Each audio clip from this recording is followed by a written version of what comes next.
శ్రీ గురుభ్యో నమః. దిగంబర దిగంబర దత్త దిగంబర శ్రీపాద శ్రీ వల్లభ దిగంబర శ్రీ నరసింహ సరస్వతి దిగంబర దత్త మహారాజుకి ఇదే. ఈరోజు మా స్వామి నవ్వుతూ ఉన్నారు. నా మొగంలో కూడా చాలా నవ్వు కనపడుతున్నట్టుంది, ఆనందంగాని మీకు. ఎందుకంటే మంచి ఎండగా ఉన్నప్పుడు వీడియో చేయలేను, నేను వర్షం వస్తున్నప్పుడు వీడియో చేయలేని పరిస్థితి. కానీ ఈరోజు అలా కాదు. నా స్వామి ఒక కుటీరం ఏర్పాటు చేశారు భక్తుల యొక్క సహకారంతో. ఏదో చిన్నది ఇక్కడి నుంచి అక్కడ దాకా అన్నాను అన్న ఒక్క వీడియోకి ఇవాళ ఇంత పెద్ద మందిరాన్ని ఏర్పాటు చేయడమే కాకుండా చుట్టూ చూస్తే ఇదంతా కూడా మనకి ఎంత అందంగా ఉందో తెలుసా మీకు.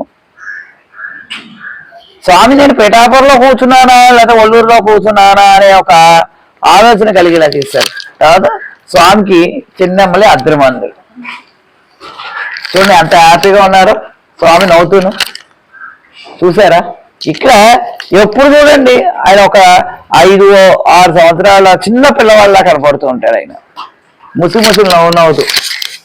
ఇప్పుడు 12 అయితే భోజనం కూడా చేసేసారు, ఇంకా హుషారుగా ఉన్నారు ఆయన. మహానైవేద్యం అయిపోయింది. ఇప్పుడు వీడియో చేస్తున్నాను నేను. ఈ వీడియో చేయడానికి ముఖ్యమైన కారణం ఏంటంటే ఈ స్వామిని పేరు చెప్పి చాలా మంది ఈ అమాయకమైన భక్తుల్ని దోచుకుంటున్నారు. అది బాధ కలిగిస్తున్నది. ఇప్పుడు మన ఇంటికి ఎవరో వచ్చి గురు చరిత్ర చేసి మీ ఇంట్లో మేము శ్రీపాద వల్లభుడు చరిత్ర చదువుతాము, గురు చరిత్ర పారాయణాలు చేస్తామండి అని ఒక బృందంగా తయారు చేసి వచ్చి మీ దగ్గర కొన్ని పూజలు చేసేసి వాళ్ళు గురు చరిత్ర పారాయణాలు చేసి వెళ్తున్నారు. దానివల్ల వాళ్ళు కొద్ది గొప్ప ఫలాన్ని పొందుతారు, డబ్బులు అవి.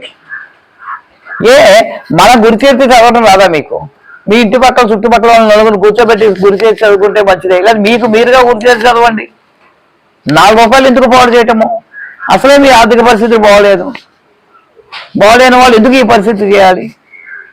ఒక పెట్టుకోండి, తప్పులేదు. ఒక చక్కగా మన సంఘాన్ని ఒక ఇదిని పెట్టుకొని మనం నలుగురు కూర్చుని గురు చరిత్ర పారాయణ చేయొచ్చు. అలా కాకుండా మేము గురు చరిత్ర పారాయణలు చేస్తాం, ఈయన పారాయణాలు చేస్తే మీ ఆర్థిక సమస్య పోతుంది, మీ సంతానం అభివృద్ధి చెందుతుంది, మీ అబ్బాయికి ఉద్యోగం వస్తుంది. ఏంటిది? అలాగే ఈ మధ్యన అతి పవిత్రమైంది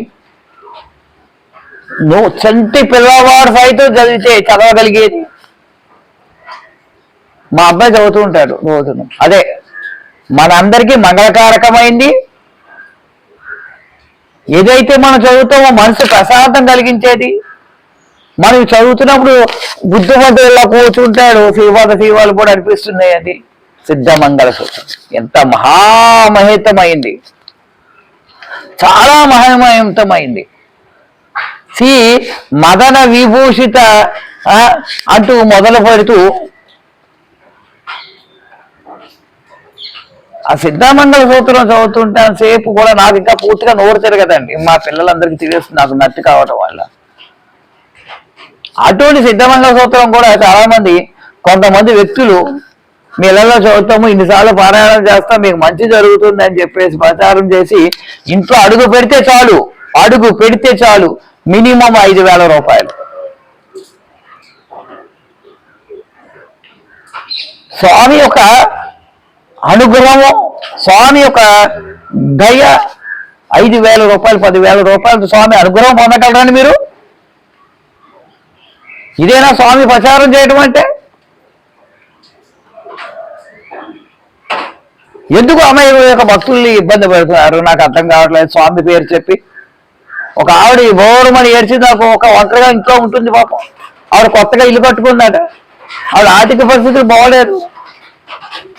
అక్కడ మీరు శ్రీపాద వల్లభుడు యొక్క పూజ చేయించి సిద్ధమంగళ సూత్రం చదివించారు. ఇప్పటికి 8 నెలలు అయింది. ఆవిడ ఇంకా అప్పుడు పాలైపోయింది. ఏం చేశారు నాకు శ్రీపాద వల్లభుడు అని అడుగుతున్నది ఆవిడని. అంటే శ్రీపాద వల్లభుడికి ఒకటి దూరం చేస్తున్నారు మీరు.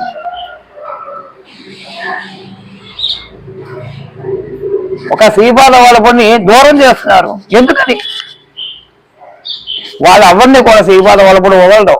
నవ్వుతూ కనపడుతున్నారు కానీ అందరికీ శిక్షలు ఉంటాయి. భక్తులందరికీ పదే చెప్తున్నాను, ఇక ఈ హరిస్వామిని కోకలను నమ్మక్కర్లేదు మీరు. మీకు డైరెక్ట్గా ఇక్కడ ఏజెంట్లు అవసరం లేదు. డైరెక్ట్గా మీకు శ్రీపాద వాళ్ళు కూడా మీకే అనుగ్రహం లభిస్తుంది. ఒక మేడ్చెట్టు చుట్టూ ప్రదక్షిణాలు చేయండి, ఆరోగ్యం బాగుంటుంది. 11 రోజుకి 11 చొప్పున మీ ఇంటి దగ్గర మేడ్చెట్టు వేసుకుని 11 ప్రదక్షిణాలు చేయండి. రోజుకి 11 రోజులు చేయండి, ఆరోగ్యం బాగుంటుంది. ఒకవేళ బాగోలేదు, నాకు తగ్గలేదన్నా మీకు వచ్చి నష్టమేం లేదు. ఇది దేవుని యొక్క అనుగ్రహం ఉంటుంది. దీని ఇక్కడ రూపాయి ఖర్చు లేదు మీకు. ఇక్కడ మీ ఇంట్లో రోజు సిద్ధమంగళ సూత్రం చదవండి. స్వామిని ఇంట్లో తెష్ట వేసి కూర్చుంటాడు. ఇంట్లో రోజు గురుచేత చదవండి, లేదా గురుచేత వీడియోలు వినండి, సిద్ధమంగళ సూత్ర వీడియోలు వినండి. స్వామికి మీ అందరికీ తెలుసు రుద్ర జపం అంటే ఆయన ఇష్టము. రుద్రము అంటే నమ్మకం చమకాలతో రోజు ఆ ఫోన్లో వినండి. 4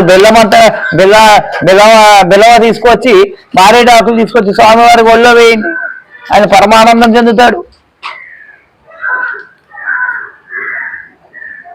ఇవన్నీ లేదు, మీరు ఇవన్నీ చేసినా మీకు ఉపయోగం లేదు. నేను మాత్రమే రావాలి. ఎందుకంటే నేను మీరు శ్రీపాద సేవల పొడి చరిత్ర చదువుతున్నారు. ఆ నామరుడు ఎవరో కాదు, నేనే. ఆ నామరుడు చెప్తున్నారు చేసే గురుచేత సిద్ధమాముని నేనే. నేను ఎవరినో అనుకున్నారు? శ్రీపాద వాళ్ళ పొడి అక్కా చెల్లుల్లో నేను ఒక్కడిని. నేను ఎవరిని అనుకున్నారు? శ్రీపాద వాళ్ళ పొడి యొక్క తాతగారు అవతారం నాదే. ఇలాగా ఏంటి మాయ మాటలు? నాకు ఒకసారి అనిపిస్తూ ఉంటుంది, ఎప్పుడో ఒకప్పుడు వచ్చి నేనే శ్రీపాద వాళ్ళ కూడా అవతారాన్ని అంటారు ఎవరైనా వచ్చి అని. మేము నమ్మేస్తాం, ఎందుకంటే మనం నమ్మేస్తాం. ఎందుకంటే మనకి శ్రీపాద వాళ్ళ కూడా మీద ఉన్న ఒక భక్తి అలాంటిది. మీ భక్తి మిమ్మల్ని ఉద్ధరించడానికి ప్రయత్నించాలి, కానీ మిమ్మల్ని అర్థపాదంలోకి తొక్కేలాగా చేయకూడదు. మీ భక్తి మీరు స్వామికి దగ్గర చేయాలి, కానీ మీ భక్తి మీకు స్వామికి దూరం చేయకూడదు. అలాగే మొన్న ఈ మధ్యన ఒకే కుటుంబంలో అందరికీ శ్రీపాద వల్లభుడి యొక్క ఒక ఆయనట ఉపాసకుడు ఎవరో అని ఉన్నారు. అందరికీ మంత్రోపదేశం చేసేస్తారు. కేవలం ఆఫర్ ఏదో వచ్చినట్టుంది, సంక్రాంతి ఆఫర్లు, ఈ ఆషాఢ ఆఫర్ చీరలు వస్తాయి కదండి, అలాగా ఆఫర్ ఏదో వచ్చిందంటండి. అందరికీ శ్రీపాద వల్లభుడి యొక్క మంత్రోపదేశాలు చేసేసాడండి మహానుభావుడు. ఎవరో ఇంట్లో గొప్పతనం అంటే ఆ ఇంట్లో చదువుతున్న 9వ తరగతి చదువుతున్న కుర్రోడి దగ్గర నుంచి 70 సంవత్సరాల వాళ్ళ ఇంట్లో తాతగారు పెద్ద ఆయన దగ్గర నుంచి అందరికీ మంత్రోపదేశం చేశారు. నేను వాళ్ళు అడిగాను, ఆ మంత్రోపదేశం రోజు చదువుతున్నారా అని. చదువుతుంటానండి, లేదా ఒకసారి చదవనండి. అసలు గురువు మంత్రోపదేశము చేస్తే దానికి ఒక లెక్క ఉంటుంది. రోజు 108 సార్లు చేయటము, రోజుకి ఇలా 8 సంవత్సరాలు ఇంతలా చేయటం జరుగుతుంది. మంత్రోపదేశం జరుగుతుంది. మంత్రోపదేశం చేయటం అంటే సాధారణ విషయం కాదు. అది మనకి ఆయుష్నిచ్చేది మంత్రోపదేశం అంటే. నాకు తెలియదు, మనకి గురు చరిత్రలు ఎక్కడైనా దత్తాత్రేయుడు మంత్రోపదేశం చేసినట్టుందా? సిద్ధమంగా ఈ యొక్క ఏదైతే మన శ్రీపాద సేవలో కూడా చరిత్రామృతం చదువుతాం కదా, అందులో నేను అందరికీ మంత్రోపదేశాలు ఇచ్చేస్తానని స్వామి ఎక్కడైనా చెప్పారా?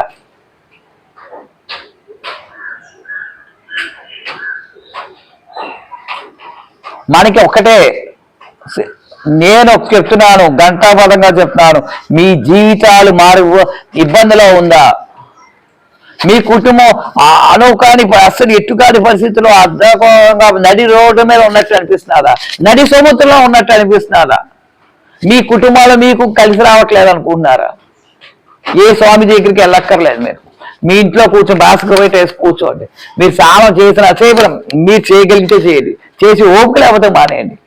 సిద్ధమంగళ సూత్రం చదవండి. అది మీ ఇంటికి మంగళకారం అవుతుందని నేను ఛాలెంజ్ చేసి చెప్తున్నాను. నేను పీజీ చేశానని చెప్తుంటారు కొంతమంది. నేను డాక్టరేట్ పొందానండి, బీటెక్ చేశానండి. అలాగా నేనండి చాలా గురుచరిత్ర 20 సార్లు చదివానండి, ఏ ఉపయోగం లేదండి. నేను సిద్ధమంగళ సూత్రం ఒక ఆవిడ నాకు ఇచ్చారండి, ఒకళ్ళు ఇచ్చారండి, నేను ఇచ్చే పారాయణ చేస్తూ ఉంటానండి, అయినా నాకు ఉపయోగం పట్టలేదండి. నాకు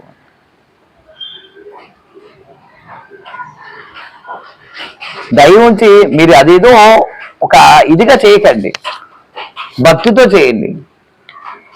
ఆ దత్తుడిని మీ పుస్తకం చదువుతున్న ఆ దత్తు పాదాలు మీ కంటికి కనపడాలి. సిద్ధమంగళ సూత్రం చదువుతుంటే స్వామి వారి యొక్క ప్రతిబింబమే మీ కంటికి కనపడాలి. అది తప్పనిసరిగా మీకు ఫలితాన్ని ఇస్తుంది.